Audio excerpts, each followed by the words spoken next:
Hi again. Thank you for joining me. I assume all of you have at least run through the Medicine Buddha practice one time and you want to know more about the practice. Perhaps you sense the underlying alignment or architecture or meaning that you want to know more about and be more empowered when doing the Medicine Buddha practice. As I've said, there's 3 skill sets or practices that heighten the Medicine Buddha practice. The first one, considered the ground of all visualization practice, and pretty much all prayers in general, is the willingness to tame, train, and focus our minds. There's no practice more beneficial to us as human beings than present practice or knowing our inherent beingness. There are many names for this ability to know ourselves, our beingness, without the kind of overlaying anxieties, schemes, thoughts, plans, worries of our fairly untrained, discursive, busy mind. Mindfulness is kind of the modern day word, the colloquial one that we've probably all heard. This practice is the simplest in the world, being with yourself, and the hardest at the same time. And by the way, everybody thinks they're uniquely the worst at present practice. It takes a commitment. I frame this now in this practice as similar to training a rambunctious puppy, a metaphor for our wild, monkey-like discursive minds. With tremendous gentleness, if you've trained a puppy, you say again and again, "Come here, puppy, come on, sit with me and stay." You say the words, "Come here, girl, come here, boy, come sit with me and stay for a second. Come," which means bring your mind to your body. Right here, right now. Sit. Take a load off. Stay. Rest for a second. In training a dog, you reward the puppy with a treat. And likewise, you treat yourself by noticing the breath of release, the jolt of joy, or the tenderness that happens for a millisecond as you feel present without an anxious next. It can feel like a brief shock, like a blink that refocuses the eyes, like a rheostat and the lights go up, like a mini shock of tenderness or goodness or relaxation. It can feel like a heightening of sensory input, kind of like a mental breath mint.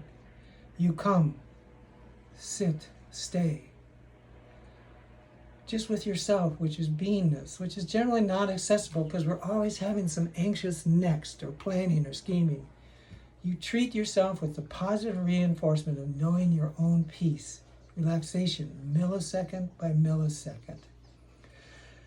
Simple or sappy presence right here, right now feels good because the now, the millisecond between the thoughts of the past and the projection of the future is resting in the nature of our wisdom, of our compassion. Those are the qualities of beingness.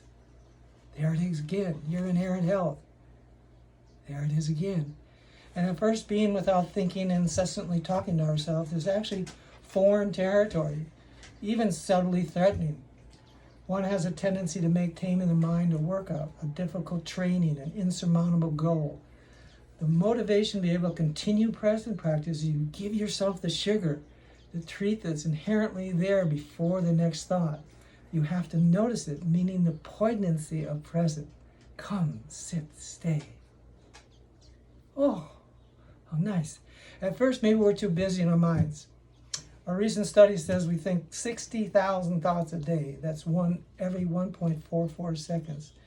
We're processing our world through a haze of commentary, like a wild stream of consciousness TV commentary. As often as you can remember throughout the day without any wind-up or change or posture, just say to yourself, come, sit, stay. Being in nature helps as being in the environment so powerful. And notice glimpse by glimpse what you feel when the puppy is with you for a second, when your mind and heart are in one place. Acknowledge the sugar.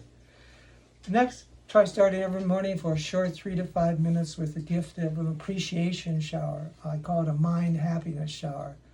Maybe even before you get up, you shift your mind to appreciation of something. Maybe it's just your breathing, or that you have a day to live, before there's any negative connotations or commentary. Sometimes it's as simple as looking forward to a cup of coffee or a common morning mantra. You let the edges of your mouth literally uplift, and that changes brain chemicals.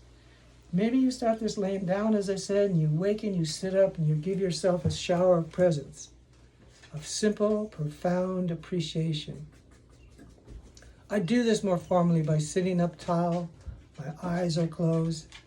I give my monkey mind an anchor by being aware of my breath going in and out.